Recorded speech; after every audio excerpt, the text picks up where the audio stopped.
ಇವರು ಅಗ್ನಿ ಮೂಲೆಗೆ ಇಳಿಸ್ತಾ ಇದಾರೆ. ಇದು ಕಾಂಟ್ರವರ್ಸಿ. ಅದು ಈ ಪರ್ಟಿಕ್ಯುಲರ್ ಜಾಗದಲ್ಲಿ ಇಳಿಲೇಬಾರ್ದು ಇತ್ರ ಇಳಿದ್ರೆ ಸ್ಟಿಂಟ್ ಆಗ್ತಾರೆ, ಹಾರ್ಟ್ ಪ್ರಾಬ್ಲಮ್ ಆಗುತ್ತೆ. 2.5 ಲೀಟರ್ಗೆ ಜಾಸ್ತಿ ನೀರು ಕುಡಿಬೇಡ ಅಂತ ಹೇಳ್ತಾರೆ ಡಾಕ್ಟರು.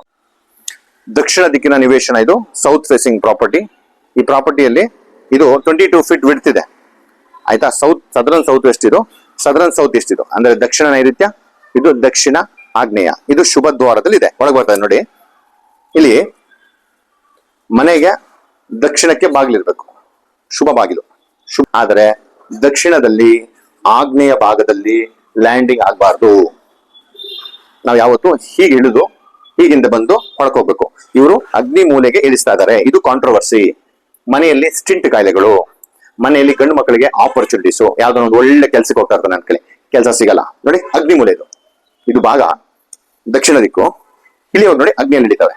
ಇಲ್ಲಿ ಇಳಿಬಾರ್ದು, ನಿಮ್ಗೆ ಕನ್ವಿನ್ಸ್ ಆಗೋವರೆಗೂ ಬಿಡಲ್ಲ. ನೀವು ಹೀಗೆ ಇಳಿದು ಹೋಗ್ಬೇಕು, ದಕ್ಷಿಣ ದಿಕ್ಕಿಗೆ ಇಳಿಬೇಕು. ಇದು ಪೂರ್ವ ದಿಕ್ಕಿಗೆ ಇಲ್ಲಿ ಇಳಿತಾವ್ರೆ, ಇಲ್ಲಿ ಇಳಿಬಾರ್ದು. ಈ ಪರ್ಟಿಕ್ಯುಲರ್ ಜಾಗದಲ್ಲಿ ಇಳಿಲೇಬಾರ್ದು ಇತ್ರ ಇಳಿದ್ರೆ ಸ್ಟಿಂಟ್ ಆಗ್ತಾರೆ, ಹಾರ್ಟ್ ಪ್ರಾಬ್ಲಮ್ ಆಗುತ್ತೆ. 2.5 ಲೀಟರ್ಗೆ ಜಾಸ್ತಿ ನೀರು ಕುಡಿಬೇಡ ಅಂತ ಹೇಳ್ತಾರೆ ಡಾಕ್ಟರು. ಅಂತ ಕಷ್ಟ ನಿಮ್ಗೆ ಆಗ್ಬೇಕು.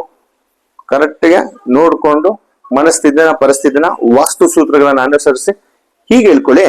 ಹೀಗೆ ಇಳಿದು ಹೋಗಿ ಇಲ್ಲಿ ಯಾಕೆ ಇಳಿಬೇಕು, ಪೂರ್ವಕ್ಕೆ ಇಳಿ ಅಂತ ಹೇಳೋಣ, ಬಟ್ಟ ಆರ್ಕಿಟೆಕ್ಟ್ ಹೇಳೋಣ, ವಾಸ್ತು ಸಲಗಾರ ಹೇಳೋಣ ಅಂತ ಹಂಗ ಹೋಗ್ಬೇಡಿ. ನೀವು ವಾಸ್ತು ಸೂತ್ರಗಳನ್ನ ಕ್ರಮವಹಿಸಿ. ಇಲ್ವಾ, ನನ್ನನ್ನು ಕರೀರಿ, ನಾನ್ ನಿಮ್ಗೆ ಸಹಾಯ ಮಾಡ್ತೀನಿ. ನೋಡ್ಕೊಳ್ಳಿ, ಸ್ಟಿಂಟ್ ಹಾಕೊಂಬಾರ್ದು.